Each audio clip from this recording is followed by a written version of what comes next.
And then there are the Warriors, who are back in action tonight hosting Portland. Golden State looking to bounce back from a blowout home loss to the Lakers on Christmas. Steve Kerr is remaining optimistic, but I want you to hear what he said at practice yesterday about the amount of pressure his team is feeling. The bar's been set high, and I told our guys that. I gave them that line today. You guys have set the bar really high.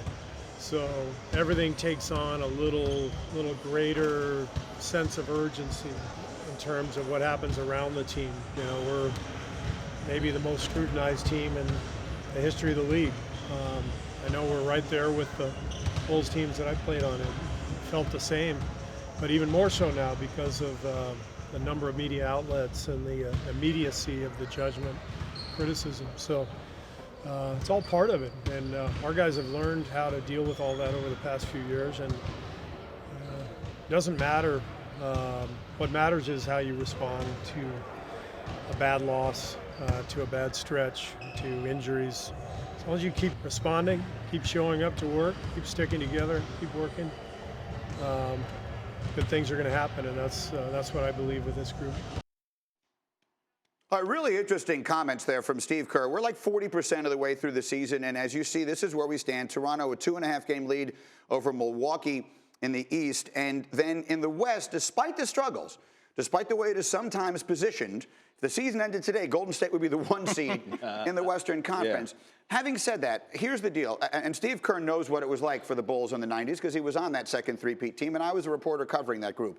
And I can tell you, everything Steve Kerr just said is 100% true. When I was part of the media rush with the Bulls in the 90s, on an average night, there might be 8 to 10 of us. Right. I mean, you look around what it is like now, just the proliferation of social media and everything else, the pressure that is on the Warriors. People may not want to feel sorry for them, but I think it is a real thing. Oh, it is a real thing because they've won the last 2 championships, and everybody wants to know, you know, their secrets. Everybody wants to know what they're doing on a daily basis, and because of it, they're going to get media scrutiny, whether it's good or bad. And everyone wants to pick apart every little thing that goes wrong. But is there a legitimate cause for concern right now with Golden State? Well, I think that's what Draymond Green. But if I'm Golden State, like, look, pressure makes diamonds. They've been in this situation before. They've been able to talk through different scenarios. Like, I'm not worried about Golden State at all. Damian Jones not being there hurts them. They need more toughness down low, and they need to play defense. You can't allow a team like the Lakers to shoot 55% from the field.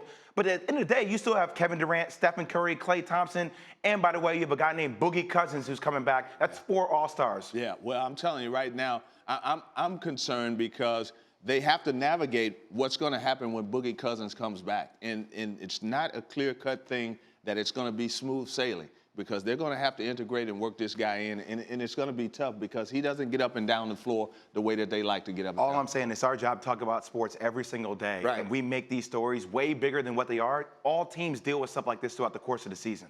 Every team's dealing with stuff like this. So when it's all said and done, when the season comes to an end, will they easily sort of cruise in and look like the best team going into the playoffs? That's everyone's expectation. Will it happen?